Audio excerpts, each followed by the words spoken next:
السلام عليكم ورحمة الله وبركاته. وعليكم السلام ورحمة الله. أشهد أن لا إله إلا الله وحده لا شريك له، وأشهد أن محمدا عبده ورسوله. أما بعد، فأعوذ بالله من الشيطان الرجيم. بسم الله الرحمن الرحيم.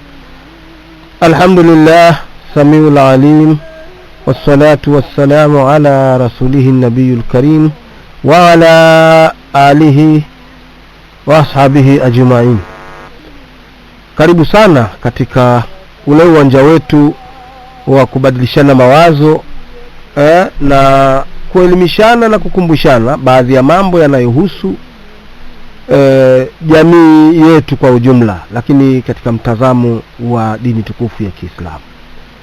Kwa hivi kila tutakalijadili katika medani yetu hii, tuzingatie ya kwamba tunalijadili hili kwa kuangalia mtazamo wa Kiislamu. Kwa hivi hatuwezi kushughulika na mitazamo mingine ambayo haituhusu, kwa sababu lengo letu ni kujenga dini yetu tukufu ya Islam ili tuweze kuishi vyema tukiwa Waislamu halisi katika mazingira yetu mbalimbali. Kwa hiyo hata baadhi ya mada ambazo pengine tunaweza tukajadili zinaweza kuonekana kana kwamba zinakinzana na baadhi ya tamaduni zilizozoeleka, lakini si lengo letu kukinza hizo tamaduni au kuzinazii. Lakini lengo letu ni kwamba wale ambao ni Waislamu basi tuishi sawa na Islam na tusichanganye Islam na mila nyinginezo. Lakini pia ni kueleza ubora na uzuri wa kuishi katika utamaduni wa Kiislamu tofauti na kuishi katika tamaduni isiyokuwa ya Kiislamu. Kwa hiyo ni kazi yetu kama Waislamu kueneza ubora wa mafundisho ya Islam na kuwashawishi watu kuishi katika mafundisho hayo. Mafundisho ya Kiislamu kwa ujumla ni bora hata kama mtu si Muislamu akayaishi. Nakumbuka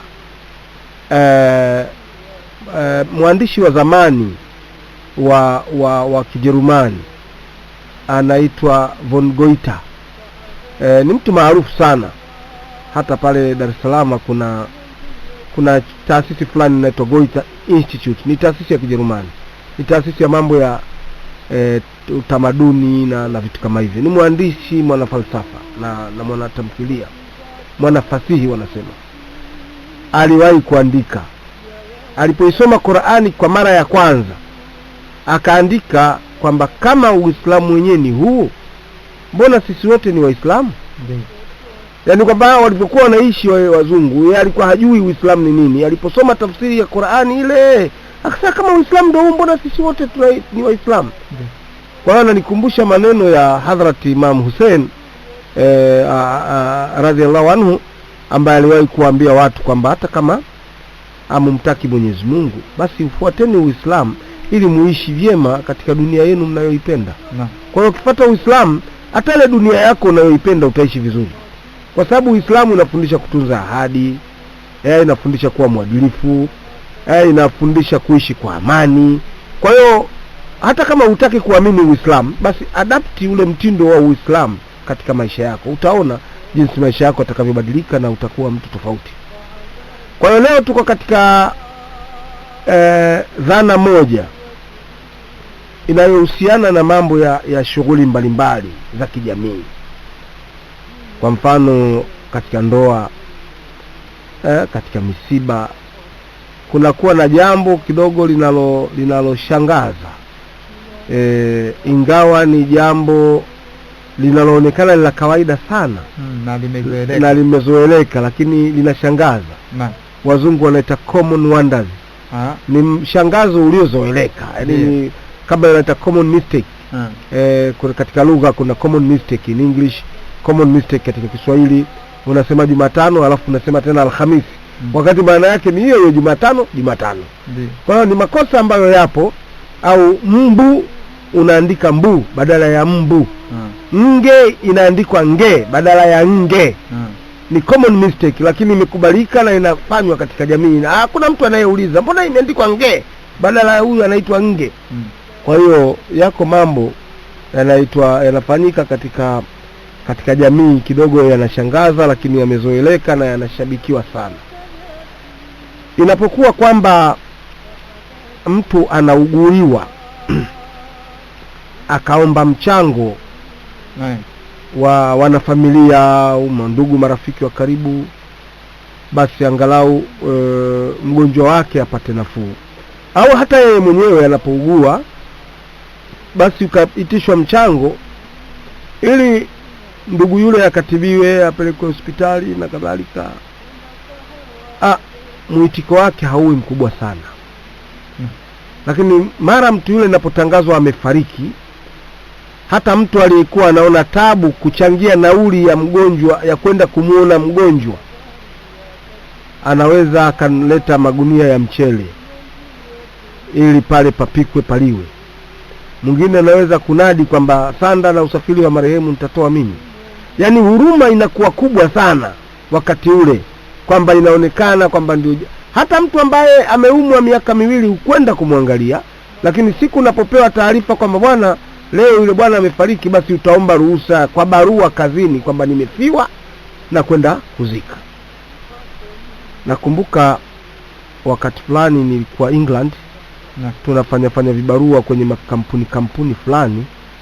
Sasa tukawa tunajadili kwamba ilitokea shughuli fulani za kijamati, tukasema tuombe ruhusa kazini. Wala wakasema hao huwezi kukubali, wewe ukitaka nenda tu, lakini ukiomba ruhusa unaenda sio kwenye mkutano wa dini, sio kwenye kitu gani, hawakuelewi kabisa. Kama sasa kumbe wanaruhusu kitu gani? Asema bwana wanaruhusu kama ukisema naenda kumtolea mtu damu hospitali, hapo utapewa ruhusa haraka sana. Sasa lakini sijui umefiwa, umefiwa kwambia anasema aliyekufa kisha kufa huyo. Sasa kama yule amekufa ndo maisha yasimame. Kwa hiyo wao swala la mazishi, kwa sababu kule mazishi yanafanywa na makampuni, wewe unalipia hela kwenye kampuni ya mazishi, basi unaweza kuwa hata wewe mwenyewe usiende, kampuni ile ikabeba maiti ikaosha, unaelekeza tu kwamba wala maiti wa Kiislamu nataka azikwe Kiislamu, basi watafanya kila neno. Siku hizi tena wanapiga na film nani, wanachukua video halafu wanakuletea uangalie vipi amezikwa sawa sawa. Ukiangalia kweli wamemswalia sawa sawa, rakaa hivi vile vile, wameosha vizuri sawa, wameosha Kiislamu, wamevisha sanda hivi, basi mpaka unamaliza unasema okay sawa sawa bwana. Lakini ukisema bwana tendo fulani lilikosewa, wako radhi hata kwenda kufukua hiyo maiti izikwe tena sawa na unavyotaka wewe. Na unaweza kawashtaki ukadai fidia na vitu kama hivyo. Kwa hiyo ni makampuni rasmi. Kwa hiyo issue ya kwamba nakwenda kuzika si jambo ambalo linatiwa nguvu sana. Lakini kwetu huku hata mke wako mnakokaa nyumbani kafa, sijui ndugu wa baba yake mdogo, sijui shangazi wa mke wa mjomba wake, akasema bwana nakwenda kuzika, ukasema bwana maiti ni faradhul kifaya, kwa hiyo huna ulazima wa kwenda, kesi yake inaweza kawa kubwa, kwamba huyu mwanamume ana roho mbaya sana, anazuia mimi kwenda kumzika ndugu yangu amekufa, sikwenda tena. Mtu analia, lakini anaweza kuzuiwa asende kumuona mgonjwa kwa kisingizio tu kwamba hatuna nauli, wala asipate shida. Lakini unapomzuia habari ya kifo kwamba anaenda kuzika, hata nauli atatafuta ya kwake ili usipate kisingizio. Nauli yangu nayo tayari, mimi naomba ruhusa tu. Tena huyo anaheshima sana huyo. Mwingine anakupigia simu yuko barabarani kwenye gari, baba fulani mimi ndio nimeshapanda basi hapa naelekea Nguruwe huko, si yule jirani yetu pale amefariki kafiwa na mwanawe.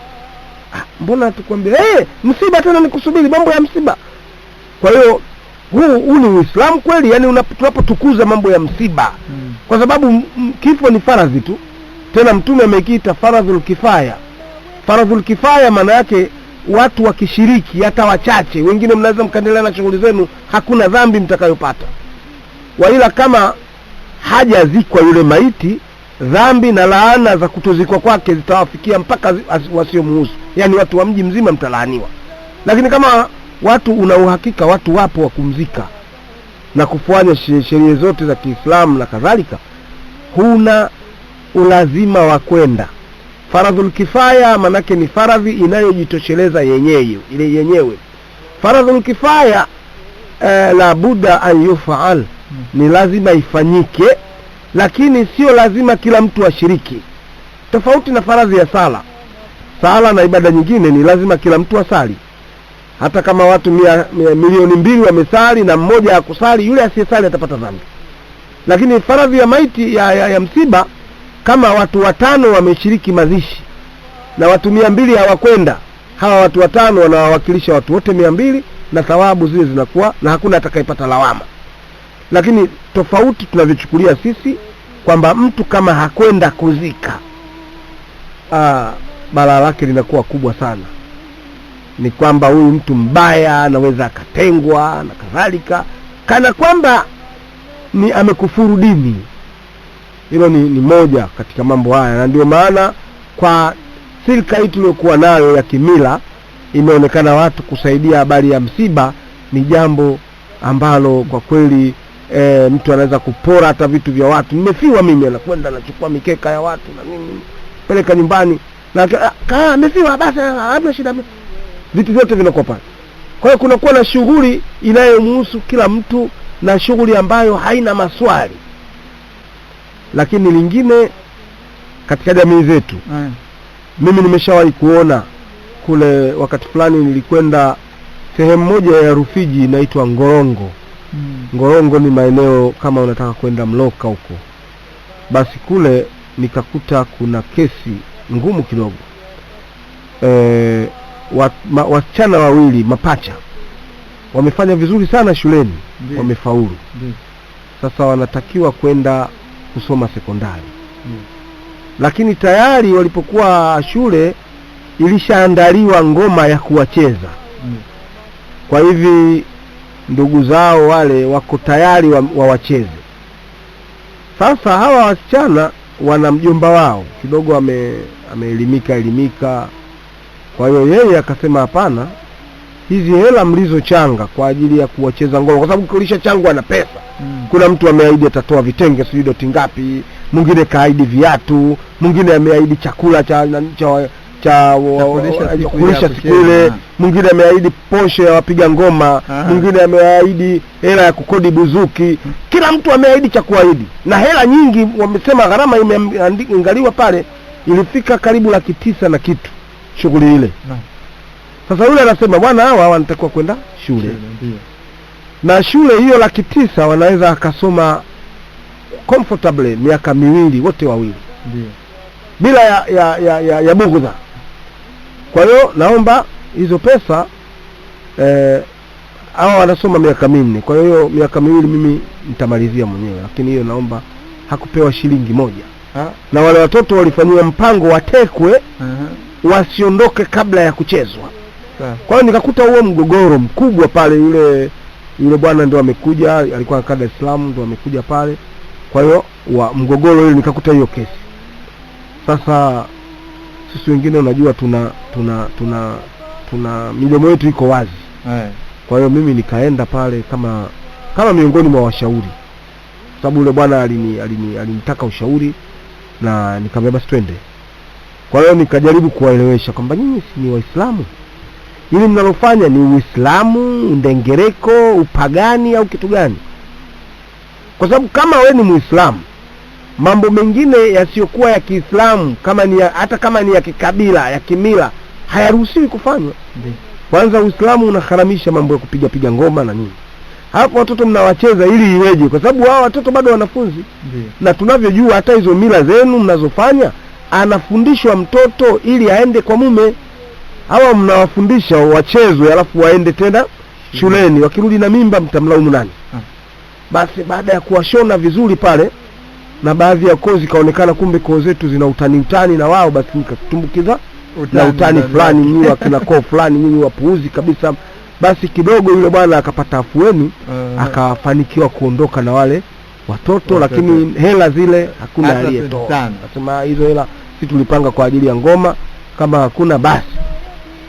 Na hii ndivyo inavyokuwa kwenye ngoma, watu wanatoa. Yuko rafiki yangu mmoja Mchaga, alikuwa amemaliza shule, alikuwa ni mhasibu, alisomea mambo ya uhasibu, alimaliza chuo kikuu pale Dar es Salaam. Kwa hiyo yeye akawa anatafuta biashara. Sasa unajua watu wa kutoka mikoa ya kule, biashara zao nyingi zinakuwa ni mabaa, pombe na nini. Sasa yule jamaa yeye kidogo ni Mkristo, lakini unajua kuna baadhi ya Wakristo madhehebu fulani huwa hawapendi mambo ya pombe na nini. Yaani wanakuwa ni watu wa dini kinamna fulani, wanajaribu kuwa kiroho zaidi. Kwa hiyo wao, unajua wengine dini pombe zote zinakataza, dini zote, lakini yapo madhehebu ambayo inaonekana ni jambo la kawaida tu. Mradi tu usilewe ukadondoka, lakini wapo ambao pombe kabisa wanaichukia kama Waislamu, kama vile Uislamu unavyoichukia pombe, na wao wanaichukia hivyo hivyo. Na hasa ukimkuta mwenye imani sahihi, ambaye yuko imara kwenye imani yake. Kwa yule jamaa akawa anasema yeye anatafuta biashara, afungue duka tu la vyakula na nini, alafu aendelee kutafuta kama kazi nini, basi baadaye. Kwa hiyo kuna kaka yake anamiliki baa kubwa sana, akamwendea yule kaka yake akamwambia, kama ungekuwa unataka kufungua grocery hivi, mimi kwa sababu najua biashara ina faida sana, ungekuwa, lakini wewe mambo hayo ya kuuza vyakula, sijui mchele nusu kilo, na mchele wenyewe gunia zima faida yake ifike 2000 3,000, kwa sababu wanadai kwamba mchele unaweza ukanunua kilo moja shilingi 1600 kwenye mashine. Wewe ukaenda kuuza kilo moja shilingi labda 1700 au 1650. Sasa ukiuza 1700 maana yake faida itakuwa 10,000 kwa kilo 100. Ndio. Sasa anasema biashara ya pombe hela kilo 100 maana yake ni laki na kitu. Sasa ukiweka laki na kitu katika biashara ya pombe, faida yake inaweza ikakaribia nusu ya hiyo hela. Kwa hiyo yule akasema, hapana bwana, hizi biashara zina mgogoro na mimi sawa na itikadi zangu. Sasa basi bwana. Kwa hiyo yule baada ya kubishana sana na kakake, akampa asimamie sehemu ya jiko kwenye mabayo. Kuna sehemu wanaita jiko, wanapouza chips, labda wanachoma mishikaki, supu. Kwa hiyo akaambiwa asimamie kile kitengo, atafute hapo hela.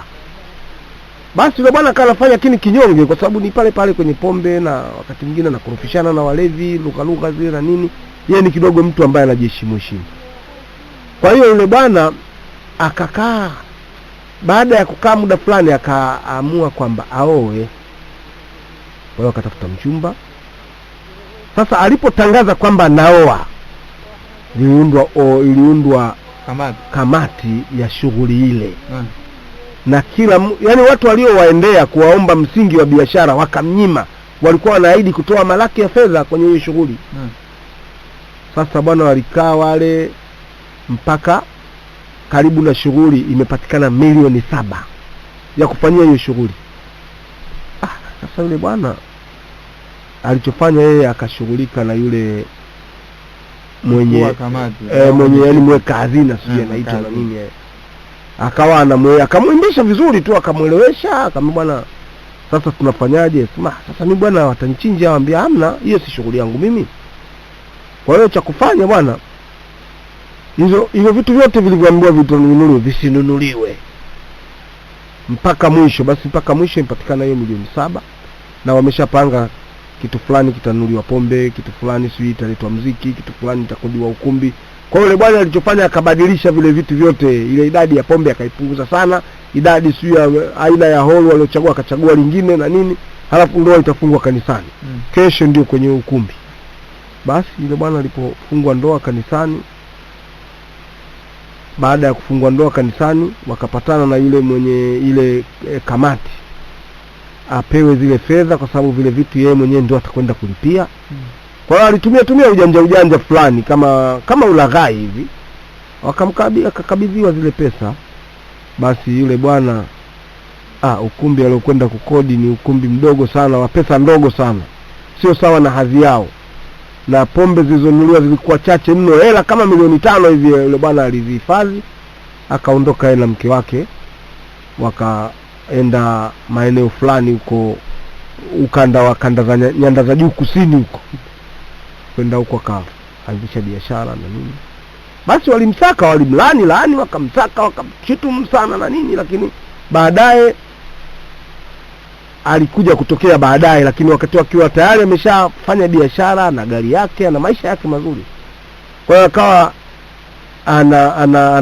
ananiambia kwamba unajua hizi pesa za shughuli kama anapewa bwana harusi akaanzie maisha, yani inamtoa kabisa kimaisha, lakini linachangwa milioni 2, 3, 4, 5 halafu zinatandikwa kwa usiku mmoja tu, halafu wewe unaenda na mke wako ndio mnarudia na maandazi yenu yale ya 100 na chai zenu za kubangaiza. Wala haijulikani kama jana watu walikula biriani, watu waliishi kifalme na kadhalika, wanakwenda kwenye ukumbi mkubwa. Sasa hii hasa katika Uislamu inaingizwa kwa sababu zipi? Nikiunganisha hapo ingawa muda unanitatumia dakika 3 tu. Muda tunao. Nitaka na mimi kuunganisha kisa hapo. Unajua wakati wanasema kutembea pia ni kujifunza, ni kusoma. Naam. Lakini wakati mwingine masikio unajua hayana pazia, hayana unasemaje, huwezi kuyaziba. Ndio. Sasa siku fulani wakati natoka Magomeni naelekea zangu Mbagala, nimepanda gari, nitamsikia jamaa hivyo ni Mkristo, akawa anasimulia watu wanapiga story pale. Mimi nasema sasa tukapita hapa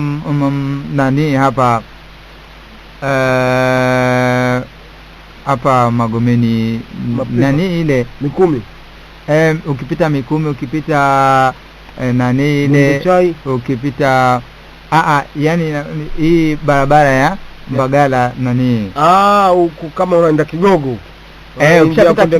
ukishapita Kigogo unakuja hivi pale wanapaita lango la jiji.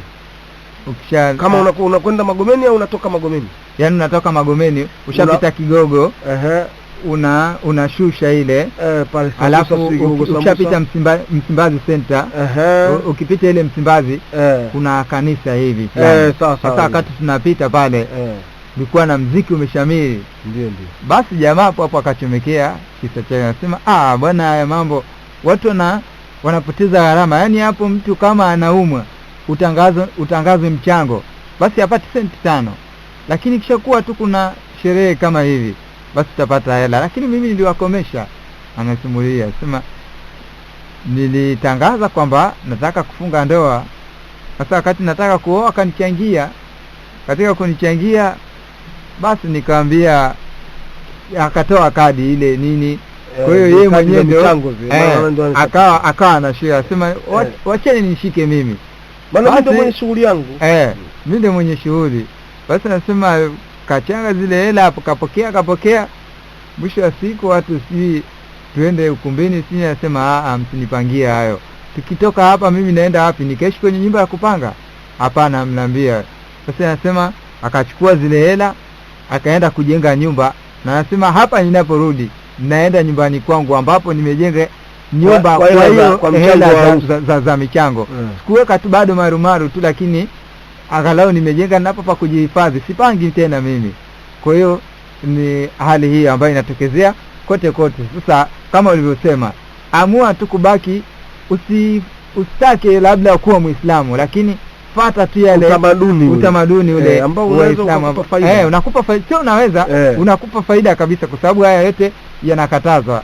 Kwa hiyo kama ulivyosema hii ni changamoto na inshallah msikilizaji anaweza kutuchangia mawazo yake. Ndio nini kwanza kinasababisha kwamba watu wawe na hali hiyo? Ndio ni utamaduni, ni mila, kwa sababu mila hizi tunazo sisi Waswahili tu. Lakini katika nchi za wenzetu hizo mila hakuna. Ukienda Ulaya, ukienda hata mashariki ya mbali hizo taratibu ziko, hakuna kwa kiwango hicho. Kwa mfano ukienda nchi kama Afghanistan, Indonesia, Pakistan, India, wanazo sherehe, lakini wale Waislamu wa kule, kwa mfano ukienda India na Pakistan, sherehe yao kubwa ni walima. Basi inafungwa ndoa, siku ya 3 jioni wanakutana mahala, unaliwa walima.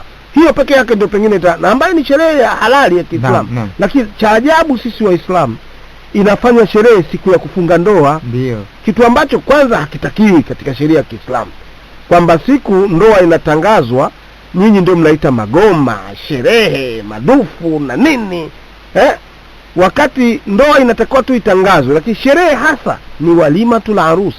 Baada ya mume na mke kukutana, basi pale ndio unaita mnafanya dhifa nyumbani, mnafanya hiyo walima tu la harusi. Iko sijui kama kinajulikana. Haifanyiki. Niliona hapo siku moja hapo sokoni hapo, jamaa kabisa Waislamu kabisa, Muislamu anaonekana ustazi, ana ndevu nyingi na nini na kanzu. Anamwambia mwenzake, tunaenda kuoa hapo mtaa fulani, tukitoka hapo tunakwenda kwenye walima. Kisha walima unatoka kuoa alafu unaenda kwenye walima? Wanajua kweli maana ya walima? Tena wenyewe wanaongea kwa madaha kwamba bwana tufanye walima bwana. Sasa nikasema hawa wanajaribu kuiga mazingira ya Kiislamu, lakini tatizo lao elimu pengine haipo. Walima inafanywa baada ya mke na mume kukutana. Ndio. Kwa sababu katika ndoa kunayo mambo ambayo yanaweza yakasababisha mume na mke wasikutane. Kwa mfano, mnaweza mkawa mmeoana, sababu kwa kawaida ndoa ya Kiislamu watu huwa hawaonjani kabla. Kwa hivyo unayemuoa ni mpya na anayeolewa anayeoa ni mpya. Kwa hivyo kuna uwezekano kabisa mkafika ndani na mambo ya ndoa yakashindikana kwa sababu yoyote, iwe kwa ugeni wa mambo, iwe kwa tofauti ya maumbile, yani hiyo inatokea. Na ndio maana wakati ule baada ya ndoa tunatakiwa kufanya dua baada ya imam yule khatibu kumaliza ile fulani bin fulani akasoma ile dua ile hutuba ya ndoa ile, alhamdulillah na nahmaduhu wa nasta'inuhu wa nastaghfiruhu wa nu'minu bihi wa natawakkalu alayhi wa na'udhu billahi min shururi anfusina na kadhalika. Baadaye akawaita muoaji na wali, akawauliza, wakakiri na ikafungwa ndoa. Panatakiwa pafanywe dua kubwa tu ya kuwaombea wale wanandoa waweze kutekeleza harusi yao sasa. Na ndio maana ndoa inaweza ikafungwa harusi kama siku nyingine. Mtume mtukufu sallallahu alaihi wasallam alifunga ndoa na bi Aisha radhiallahu anha, lakini harusi ilikuja baada ya miaka 3 baadaye, baada ya bibi yule tayari kukamilika kama mwanamke na kushakuwa mtu mzima. Na Hazrat Abu Bakar Siddiq radhiallahu anhu akamuita Mtume sallallahu alaihi wasallam akamwambia, bwana, ile amana yako sasa iko tayari. Kwa hiyo Mtume sallallahu alaihi wasallam akamchukua mke wake, ikafanywa harusi, na siku ya pili akawaalika maswahaba kama 7 hivi, 5 kati ya 5 hadi 7, na kulikuwa na kila mtu akapewa kikombe cha maziwa. Kuonyesha kwamba walima ni simple tu, sio kwamba lazima iwe pilau, biriani, sio nini, mandi, chochote kile cha kuweza kuwakirimu wageni. Kwa hiyo yeye aliandaa tu maziwa, basi kila mtu akatiliwa maziwa pale, watu wakanywa, kama jamani, huu ndio walima wa bibi wa ndoa yangu na Bi Aisha. Kwa hiyo lakini leo hii Muislamu anajitamba kabisa na kwenda kwenye walima baada ya ndoa saa 7 bwana. Kwa hiyo tukishaoa tunaenda kwenye walima huko huko Mkanaredi. Sasa hii jamani inakuwaje kwa? Sasa haya ndio naona kwamba je, ni elimu au ndio utamaduni wetu umetukomaa sana kiasi kwamba tumekuwa hata kujielimisha hatutaki na hatusikila mtu, kwa sababu inapokuwa habari ya shughuli mtu mwambie chochote bwana. Inapokuwa habari kama hiyo ya msiba sio na nini, hata mambo ya kawaida ambayo yanaweza yakaendelea, kwa mfano mtu amefariki, basi hata duka lisifunguliwe. Na hata kama nyumba hiyo kuna mpangaji amepanga fremu ya duka, haruhusiwi kuuza. Yaani mtu kafariki yuko ndani anasubiri kuzikwa, basi haruhusiwi mtu kufungua duka. Akafunguaje? Tena wala roho haimtumi. Fungua duka tuonekana mtu ajabu bwana, watu wana msiba. Kwani mimi nafanya kucheza ngoma hapa? Duka ni shughuli ya kawaida, ni biashara ambayo inaingiza na watu wana mahitaji wanataka. Sasa haya ni mambo ambayo tumetumbukiza katika Uislamu, na watu wanakemea mambo mengine tu. Sijui kusoma minia hata kaburini, sijui wanakemea vile vitu ambavyo vinaonekana vya kidini, kwamba kusoma talakini bwana haifai. Sawa, haifai ni kweli, na ni jambo ambalo sio la Kiislamu. Lakini yapo mambo ambayo hata wale ambao wanajiona kwamba wana dini na wasomi hawayaangalii. Yaani hayaangalii haya kama ni tatizo. Yanaonekana kama ni jambo sawa sawa tu ambayo hayana mashiko kwa Mtume sallallahu alaihi wasallam wala katika Qur'an tukufu. Hatuoni mashiko yake. Kwa hiyo nadhani hapa ni nafasi ya msikilizaji kupiga simu, kutuma ujumbe mfupi wa maneno ili tuweze kupata michango kutoka kwa wadau. Ni kipi hasa? Maana ndio hivyo, tukiwa peke yetu tu hapa, tukiwa tunaongea peke yetu nasema mbona hatupi nafasi wakati mwingine tunaweza kuongea, kumbe tunakwenda bali shida inajulikana wao wenyewe. Kwa hiyo moja hapo nikaleta faida kubwa sana. Nikianza na jumbe kama nilivyokuambia mwalimu, nipitie, naona kote jumbe zinakuja. Huyu anasema kutokana ameshaye kuona watu wengi kwenye miji yetu, watu hawahudhurii misikitini kwenye ibada, hivyo inapotokea msiba huona ni sehemu nzuri ya kutoa mafundisho, kwani wanajua watu wengi watafika kwa woga, kama hatakuwa anahudhuria ana dhambi. Sijajua, lakini nadhani hakutuelewa kwa sababu hatuzungumzii labda kutoa hotuba au mafundisho kwenye misiba, au watu kuhudhuria wengi. Ule uzito unaopewa kwenye msiba hauchukuliwi ambapo mtu labda anaumwa. Nafikiri angetuelewa vizuri kwamba hatuzungumzii kwa nini watu wanaenda kwenye msiba. Tunachozungumzia ni kwamba kwa nini msiba, kama msiba unatukuzwa zaidi, kwa nini mkusanyiko ule wa kwenye msiba au harakati zile na bidii ya watu wanaofanya kuhudhuria misiba wasizifanye hizi katika kwenda kutazama wagonjwa, katika kuchangia wagonjwa wakatibiwe, hazifanyiki. Lakini ikishakuwa msiba, basi mtu hata kama pengine walikuwa hawaelewani, siku hiyo atakwenda. Mtu hata kama alikuwa atakwenda kuazima hela ili achangie mchango wa mazishi yale. Hili ndio tunalojadili, ambayo tupo kwenye hasa hizi mambo ya muhimu yanayotakiwa yapewe kipaumbele. Hayapewi kipaumbele. Mambo ambayo ni ya kawaida tu ndio yanapewa umuhimu mkubwa kuliko inavyotakiwa. Naam. Lakini hiyo nasema mimi kwa upande wangu naona kuna tatizo la ukosefu wa imani ya dini, ndio maana tunapenda sana burudani kuliko kujengeana imani. Huyu ni Kea na Mwanga wanahuka. Haya, bila shaka huyu atakuwa ni mgeni. Huyu anasema ameeleza jambo zuri sana, ametuelewa vizuri. Huyu anasema naitwa Salum She, anasema naitwa Salumu She, tena baada ya mazishi utasikia marehemu kapata hela. Jamani, sijui zina faida gani kwake. Kweli kabisa. Lakini pia anasema She, kuna familia nyingine kila baada ya mwaka wanachanga hela ili kupiga ngoma za mapepo. Kwa nini hizo hela wasipeleke kwenye vitu vya maana? Kabisa huyu ametuelewa kabisa. Tunaelezana juu ya Uislamu, ndio, na kama tunaelezana juu ya mafundisho ya Kiislamu, Islamu haina mwenyewe, ndio na wala Islamu sio kabila, ndio. Sababu ukiwa Mmakonde wewe ni Mmakonde tu, hata ukasome madigrii wapi ukaishi Ulaya, uje hapo ujifanye ujui Kimakonde wala Kiswahili. Wewe Kiswahili chako unaongea, maki wako vijana wa Kimakonde siku hizi bwana, ile gari wanasema gawe, yani hata Kiswahili chao wanaongea kama vile wazungu wanajifunza Kiswahili. Unaona? Lakini bado utakuwa Mmakonde tu. Lakini Uislamu, ukiacha utamaduni ule wa Uislamu, wewe haui Muislamu. Uislamu sio kabila. Uislamu ni udkhulu fi silmi kafa, ingia Uislamu wote. Ukiacha kipande chake wewe utakuwa nusu wa Muislamu. Ukiacha utamaduni, hata wewe na majina 100 ya Kiislamu, maana tuna tabia sisi watu wa pwani, mimi bwana Uislamu wangu sio kubabaisha na majina 7 mimi ya Kiislamu. Mimi naitwa Umari ibn Abdullah ibn Uthmani ibn Abdurrahmani ibn Saidi ibn Ishaqa. Wewe mtaje majina 6 tu ya Kiislamu. Sasa Uislamu sio wa majina. Na asante mwalimu. Tumsikilize huyu. Naam, asalamu alaykum wa rahmatullahi wa barakatuh kwenye line. Wa alaykum salaam wa rahmatullahi wa barakatuh. Naam, tunaongea na nani na unapiga simu kutoka wapi?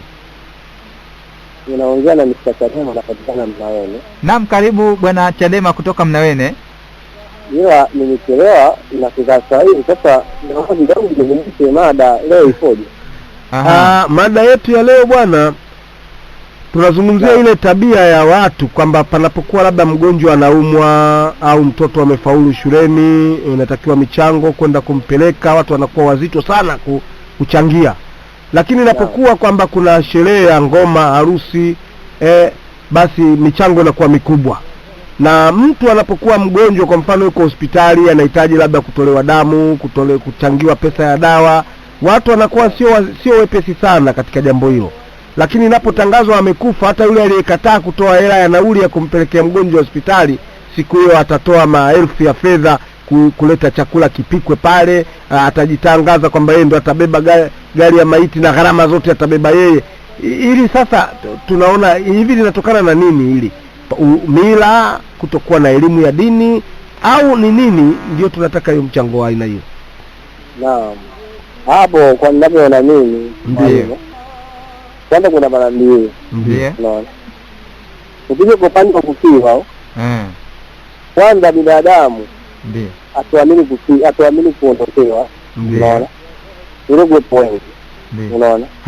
Yaani mtu anaamini anapokufa mtu ndio msaada unakuwa mkubwa kuliko pale anapoumwa. Unaona? Kiasi kwamba ndio alikuwa anafunguka sana, alikuwa anafunguka Mr. Chadema huyo. Huyu tupunguze jumbe. Mwalimu huyu anasema asalamu alaykum. Wa alaykum. Yote haya yanayofanyika ni ufukara tulio nao. Ufukara kutoka sherehe. Ndio nani anaendelea kufunguka.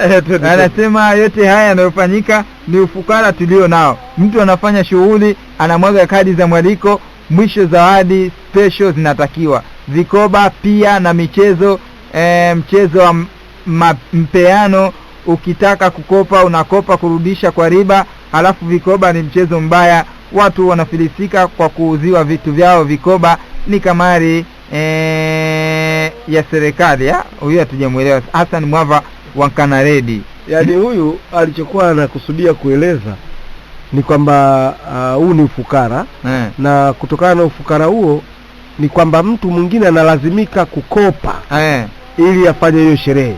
Na akikopa anakopa kwenye vikoba, na kukopa vikoba maana yake unalipa kwa riba. Ndio. Kwa hiyo na nafikiri alikuwa anataka pia kupiga hiyo vikoba kwa mambo ya riba na nini. Ni kamari ya serikali, lakini vikoba si vya serikali. Watu wenyewe wanaamua tu kufanya hiyo vikoba na kukopeshana kwa riba na kadhalika. Lakini nadhani nimemuelewa hivyo kwamba pengine tuseme ufukara wa mawazo. Naam, tumsikilize huyo. Naam, asalamu alaykum wa rahmatullahi wa barakatuh kwenye line. Wa alaykum salaam wa rahmatullahi wa barakatuh. Habari za studio hapo? Njema tu, sauti kama ya bwana Yusufu Mwamba kutoka Magomeni. Naam. Asalamu alaykum. Wa alaykum salaam, tunakusikia, tunakupata. Naam, habari za studio hapo? Njema tu. Mimi nachangia mada kuhusu hiyo masuala ya kwamba kujali matatizo na kujali tu mambo ya sherehe na labda misiba. Huu utamaduni umeletwa tu na watu ambao pengine dini yenyewe walikuwa hawaifuatilii. Ndiyo. Sasa kwa sababu kitu kibaya chochote kinakuwa kinastawi sana. Ndiyo. Basi imefikia mahala watu wengine hata wenye dini zao wamemezwa, au tuseme wenye elimu zao wamemezwa, na wanafikia mahala wanajaribu kuingiza hayo mambo kidini zaidi, wakati vitu ambavyo sivyo. Msingi tu mimi ninachoshauri kwamba watu kama wangekuwa kweli wanataka imani, amini wanataka kuelewa, basi wangesikiliza redio Jumuiya ya Islamu Ahmadiyya, pengine tungefunguka sana na pengine hayo madhira yangetutoka, kwa sababu hayo ni madhira tosha, kwamba unakifanya kitu kwa kupendezesha tu moyo wako, kwa kupendezesha tu labda watu wako, kwa kupendezesha, lakini haina faida kwenye pengine hata hapa duniani, na akhera ndo zaidi, kwa sababu unapotoa labda hela unapotoa hela nyingi unachangia msiba, sawa, lakini baadaye wanageuka wanataka ng'ombe kuchinja pale wale. Afadhali zile hela ingekuwa zinamsaidia wale ndugu wa marehemu, watoto wa marehemu, tungejua zinafanya kazi za maana kama maagizo yanavyotakiwa. Lakini ubaya zaidi pale watataka kupanga bajeti ya kusema wafanye sadaka kubwa 40 sijui itima nini, vitu ambavyo havina logic yoyote. Lakini muda mwingine upande wa kusaidia kama mwanafunzi, mtoto labda amefaulu, hapo ndo hata kama mtu una familia mbaya, ndo hata kaka yako mtu unamwambia bwana mwanangu amefaulu hapa, sasa tunafanyaje? Mimi sina kitu kabisa. lakini pengine angekupa yule mtoto basi angeleta 70,000 laki, kitu ambacho havina faida yoyote. Kwa hiyo mimi ninachosema tuelimike, kama msaada wa Mwenyezi Mungu umefika, watu tusikilize radio Jumuiya Salama Ahmadiyya. Pengine watu tutapatanabahi na kupata uwezekano wa kujua fatwa ya dini au maisha ya kuishi duniani kwa kifasaha. Asante sana. Asalamu alaykum. Wa alaykum salaam wa rahmatullahi wa barakatuh. Naam, asante. Nasema tena usipotoa labda amekusudia mchango wa mazishi utasemwa sana na jamii, kwa hiyo waache tabia hiyo. Hajasema ni nani huyu. Huyu anasemaje? Tupunguze jumbe. Anasema michango hiyo usiseme shehe, halafu hela yake ndefu sana ya mchango, na ukiumwa wanakuacha tu, ila ukifa wanahangaika kuchangisha na kusema hela imepatikana kweli. Mama Samira wa California. Tumsikilize huyu kwenye laini. Naam, asalamu alaykum wa rahmatullahi wa barakatuh. Kwenye laini. Wa alaykum salaam wa rahmatullahi wa barakatuh. Naam, tunaongea na nani na unapiga simu kutoka wapi? Napiga simu nikiwa Mbezi hapa, ni Steph na Magaya au Baba Amiri. Naam, karibu Baba Amiri. Leo unatisha. Asante sana. Ndio. Kwema alhamdulillah. Kikubwa kwamba wenyewe tusijielewe. Ndio. Maana kuna ndoa ya rafiki yangu mmoja hivi. Walichinja mpaka mambuzi yani. Alafu baada ya wiki analemekana hela. Hata kula. Wakati hela mbuzi tu inamlisha yeye karibu mwezi mzima. Hela ya mbuzi peke yake. Wote elimike tu, si wenyewe tukishaelimika tu basi hayo yote kawaida. Sasa tusikilize Ahmadiyya na tusome Qur'ani, nini nataka vipi tuishi hapa duniani na kesho akhera. Naam. Sisi Mangaya na Kela. Asante sana bwana Sef na Mangaya au Baba Amiri. Ukutuambia bwana kama baba kijacho hiyo na kutupia lawama mimi. Naam, huyu asalamu alaykum wa rahmatullahi wa barakatuh kwenye laini. Naam, asalamu alaykum wa rahmatullahi wa barakatuh kwenye laini. Hapa ni Mzee Nambenyika wa Mbawala. Naam, karibu Mzee Nambenyika kutoka hapo Mbawala. Asante sana. Asalamu alaykum. Wa alaykum salaam wa rahmatullahi wa barakatuh. Asante sana. Mada iliyoko mezani ndio ni kwa nini msiba umeweka uzito mkubwa sana. Ni kwa sababu mashehe wetu toka zama na zama wametufundisha na wakatuhabarisha kwamba kifo kinatisha. Na kwa kuwa kifo kinatisha, basi inabidi tutoe pesa nyingi, tuchange pesa nyingi ili kipatikana ile pesa tuweze kupita isima 43 ili kuweza kumkomboa yule mwenzetu kwenye madhambi.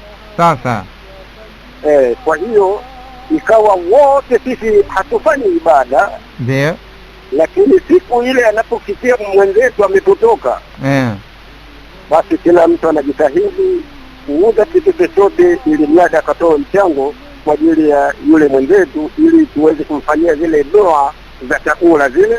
Naam. Ili tuweze kumkomboa, kwa sababu ile siku ya mashehe wanasema kwamba kila punje moja ya ubwabwa hii ina thawabu 10. Kwa maana hiyo kama Zinambanyika hizo thawabu zikoje? Hiyo utazidisha 10 mara punje za mchele za gunia 3. Kwa maana hizo ndizo thawabu zake. Sasa Mzee Nambenyika, au mashehe walikwambia hizo thawabu zikoje, umbile lake kama hela au kama matofali au kama nini? Hizo thawabu ziko kama hela, ziko kama matofali au ziko kama nini? Kilo za mchele au inakuwaje kwaje? Punje za mchele. Kwa hiyo punje moja kwa punje 10. Nasema hata ndio ukajikatini ile. Thawabu 10. Uislamu ungekuwa mwepesi sana. Ndio ndege thawabu 10. Kwa hiyo ndio maana tumekuwekea uzito sana kifo juu ya jambo lingine lolote lile, ila ni kifo tu ambacho tumetolea uzito. Naam, asante sana. Asante. Asante sana mzee Nambinyika, Dae ametupa hapa. Kumbe hiyo ndio shida wakati mwingine. Inategemea kwamba wale waliotangulia kwenye dini walilea hiyo desturi. Naam. Tumsikilize mwingine. Naona leo watu naam, asalamu alaykum wa rahmatullahi wa barakatuh kwenye line. Wa alaykum salaam wa rahmatullahi wa barakatuh. Naam, tunaongea na nani na unapiga simu kutoka wapi? Unaongea na Kasim Kidoli, napatikana hapa ndio Mnawene. Naam, karibu kutoka Mnawene hapo. Asante. Ndio. Asante. Nashukuru kupata nafasi. Kuhusu hilo swala kuhusu maiti. Ndio. Nini kubwa sana inaloshangaza umma wa saizi huu. Binadamu wa saizi mara nyingi mtu akifariki mara nyingi. Sasa hivi ndio mtu akifariki michango inatokea kwa wingi. Ndio. Wakati mwisho wa siku pale anapoumwa hatuchangi michango mchanyewe anapokuwa mzima. Ndio. Lakini kwa misaa sasa hivi yani sana hivi. Sasa hii inasababishwa na nini? Ile mfumo wa binadamu sisi tulivyojiwekea. Ndio. Mara nyingi mtu anapozipita hatukai shule tukamsaidia ili apate nafuu. Ndio. Akaendelea na uwezo wake. Lakini mara nyingi sana inapotokea baada msiba ndio mchango unapenda sana kutokea. Sasa nini kifanyike ili kupunguza hii hali kama sio kumaliza kabisa? Ili tukae chini sisi wenyewe Waislamu. Ndio. Tukae chini ili tulifanyie kazi ili swala. Ndio. Ili liwajibika ili swala hili. Linyooke. Sawa. Na lingine. Sasa hivi sasa hivi mtu wanaofariki kuna mashehe wanasimama makaburini kule. Wakatoa mawaidha. Basi ile mawaidha alipokaa pale anasikia sana kichwani. Basi unapotoka pale unaanza kuswali siku 2-3 umeacha. Kuna swali kwa kuogopa kufa. Habari kwa kweli inaumia sana hiyo habari. Bwana asante.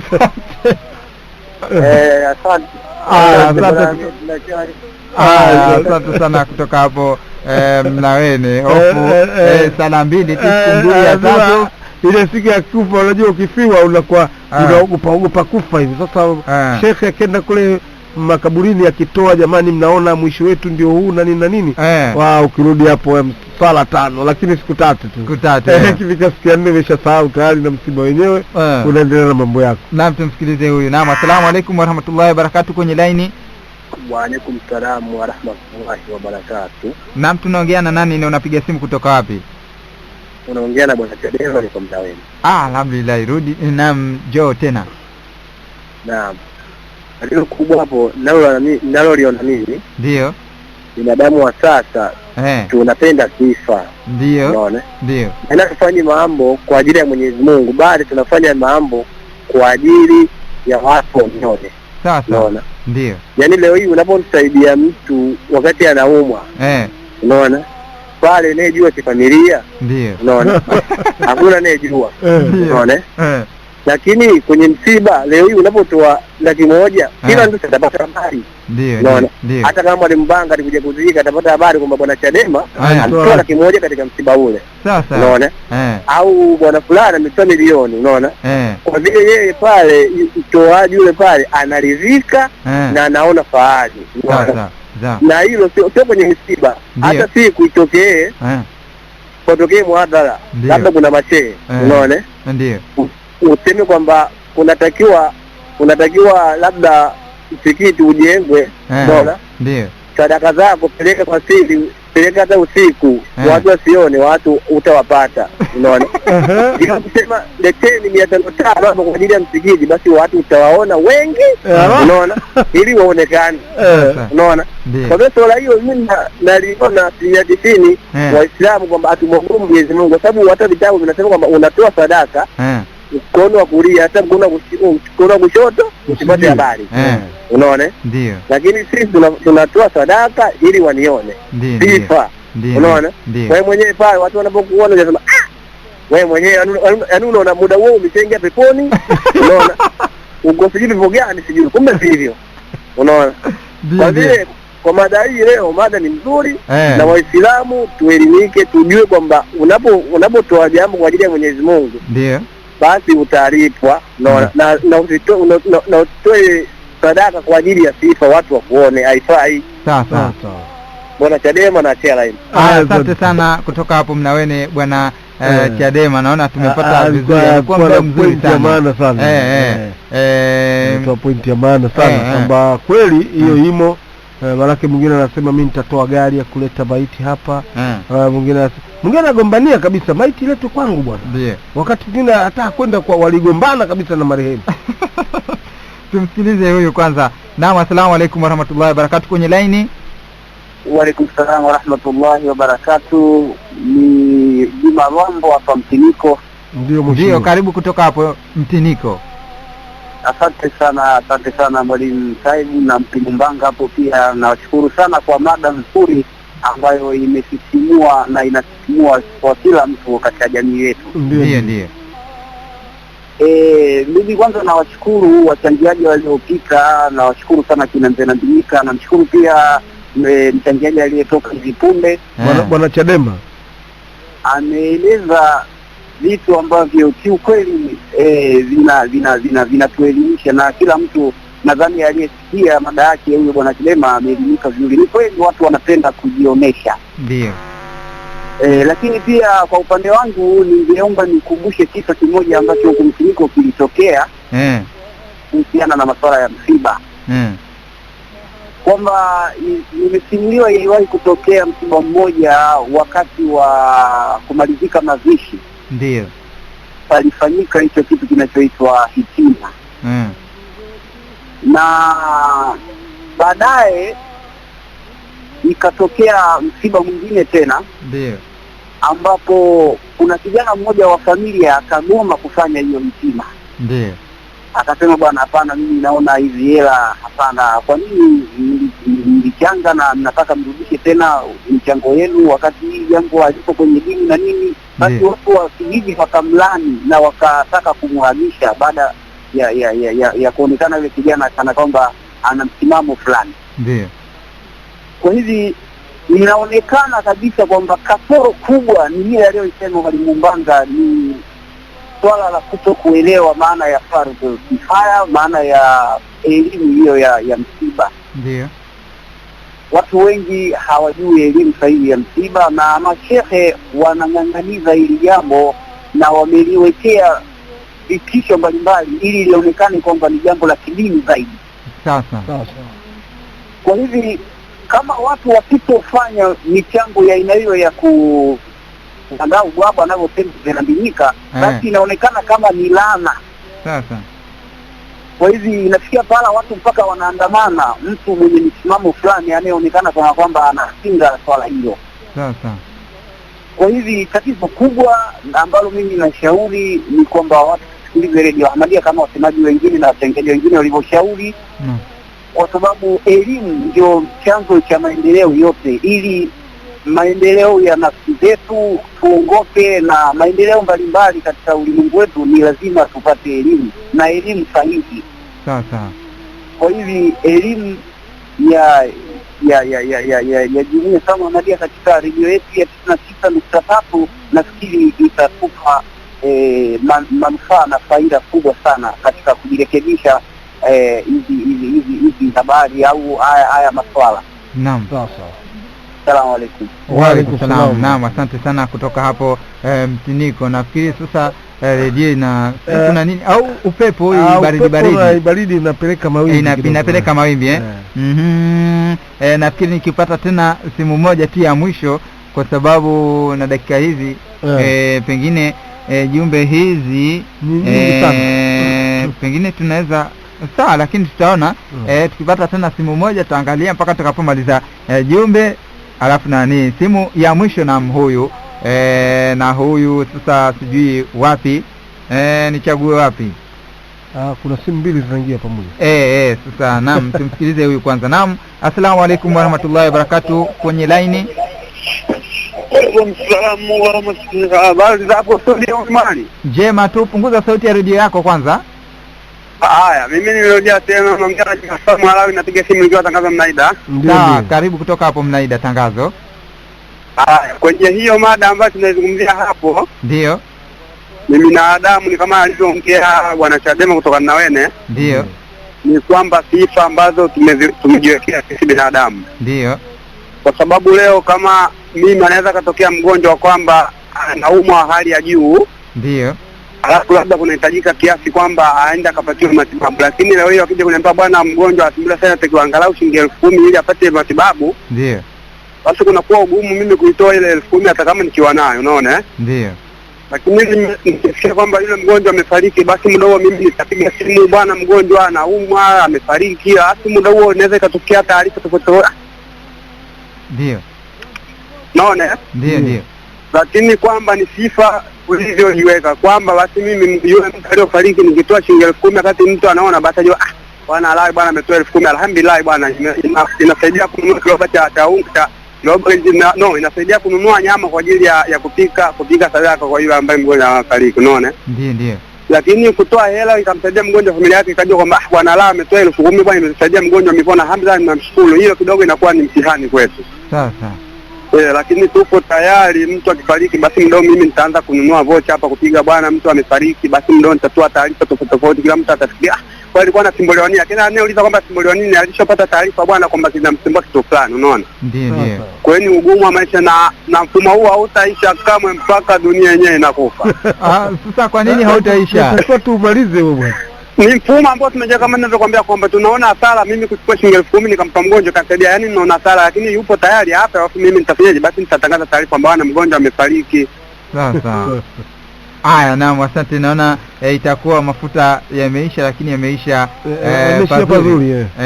Kama alikuwa anaenda Nkanaredi, basi ndio ameishia pale pale na safari yake ndio hapo. Basi nipunguze jumbe kwanza, alafu tutaona tunakwendaje, tukiwa tumesaliwa hapa na dakika kama 10 na kitu hivi, 16.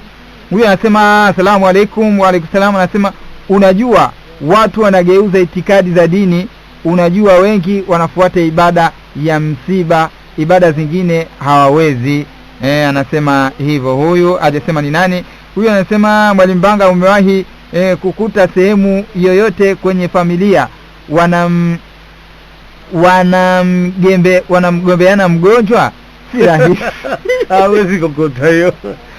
Ila kugombea maiti sababu ni dili. Rambirambi ndio inatakiwa, pesa inatufanya mpaka mafundisho ya dini tuyasahau. Huyu ni Hassan Mwava wa Kanaredi bana, wengine sijui. Haya bwana, ni kweli kabisa. Mimi sijai kusikia mgonjwa agombea, sio kuona, sijai kusikia kwamba amegombea mgonjwa. Lakini maiti kuona sio kusikia. Ni kweli kabisa. Haya, huyu anasema asalamu alaykum. Wa alaykum salam. Ni sababu walimu wetu hawasemi kwamba hili halifai, wao wanakuwa wa kwanza kushikilia kuangamiza hela za michango. Huyu ni nani sijui kutoka Kimbuli. Huyu bila shaka na huyu na huyu wa Kimbuli. Huyu anasema kuna shehe kwa jina na muhifadhi, akisikia msiba yeye alikuwa anakopa mchele, unga, sukari na kadhalika, ili wakizika ndio akalipe. Huyu anasema mimi nahisi tunashindwa kusaidiana pindi ugonjwa labda kipindi cha ugonjwa, kwa kuona yule mgonjwa akipona atanufaika na zile hela. Haya bwana. Huyu anasema Shembanga, hapo ni ukosefu wa kuitambua dini yake. Kama ingekuwa watu wanasoma vitabu vya dini, unapomsaidia mgonjwa thawabu gani unapata, na maiti unapata thawabu gani? Huo ndio mchango wangu. Ni mimi mpiga picha Yusuf Kalesi wa basi stendi Mtwara ya zamani. Haya, huyu anasema sina la kusema, bali nawasalimia wapenzi wa radio Muhammadia. Huyu ni Hamisi na Mamba nikiwa Changarawe. Anasema Muhammadi, lakini ni Radio Ahmadiyya. Dakika 41 hiyo. Huyu anasema she tatizo watu wa roho tu, ulasi wa kula mie hasa ni mgumu. Maneno mengine haya. Kuna mtu mmoja aliwahi kuniambia hiyo. Anasema wale wanaochanga wakati wa sherehe au wakati wa misiba wanachanga kwa sababu wanajua watakula wenyewe, lakini wakichanga wakati mgonjwa anaumwa wanajua atatumia mgonjwa. Kwani huo ulafi. Haya bwana. Huyu anasema naitwa Yusufu wa Hingawadi, tatizo ni ufinyu wa elimu ya dini, kwani kwa sasa watu wamebezi sana na elimu dunia, kwa hiyo hatujui maana ya kusaidiana. Haya, huyu anasema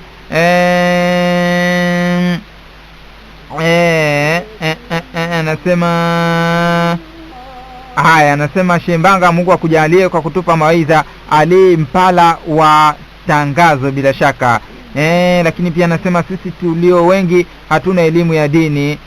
Ni maoni yake huyo. Anasema yani Radio Ahmadiyya mnatoa vitu vya kuwatikisa watu kila siku. Nakubali kuwa ninyi watu wa ufaulu, watu wanashindwa kuwakubali kwa sababu ya husda zao tu, ila ninyi ndio wenyewe hakuna wakuzidi, maana mnatisha isee. Huyu ni Libanda kutoka Kitama ya Pili. Huyu ni mgeni huyu mgeni lakini anasema sisi tunajua kama kifo kimeumbwa, lakini mtu anaweza kupoteza maisha kwa kukosa huduma. Jamani, tuokoe maisha ya wengine na tuache kuingiza mila kwenye dini. Lakini huyu anasema shehe, umesema umeishi Uingereza, nadhani umeona jinsi wanavyopokea msiba, ni tofauti na sisi tunapokea msiba kama jambo la kutisha.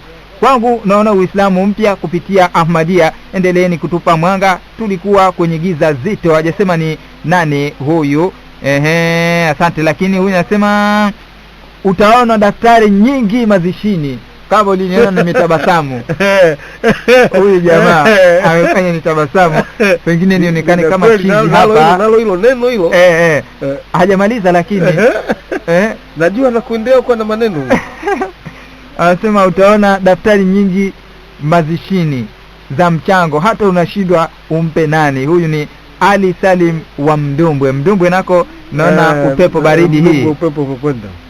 Lakini wewe unasema asalamu alaikum hapo studio. Wa alaikum salaam. Anasema uroho tu umetujaa, ndio maana tunashindwa kumsaidia mtu akiwa mgonjwa. Huyu ni Kikundu wa Komoro. Lakini pia anasema haya ni huyo. Lakini huyu anasema asalamu alaikum shehe. Wa alaikum salaam. Tatizo sisi binadamu tunapenda sifa kwa jirani, na ndio maana hata kama ukasikia ndugu yako anaumwa humsaidii, ila ukisikia amefariki unajifanya umefiwa. Mimi Saidi Rashid Chinduri wa Njonjo Lindi pale. Msikilizaji, tukiwa tumesalia na dakika 7, simu ya mwisho. Vipi, mbona tunatumia gharama nyingi kwenye mambo ambayo sawa yanayo umuhimu wake, ni yanastahili, lakini yale ambayo yana umuhimu zaidi tunakwepa hizi gharama au kuwajibika. Hatuwajibiki. Tunawajibika kwenye mambo ambayo hatupaswi kuwajibika hivi. Lakini yale mambo ya lazima kuwajibika tuna yakwepa. Kulikoni? Ni nini? Na pia ukituambia sababu yake au dawa yake inakuwaje? Huyu anasema haya, kama ni dawa huyu anasema tupe dawa, ndio ameandika hivyo jamani. Sijazidisha. Hata hivyo pengine nimepunguza.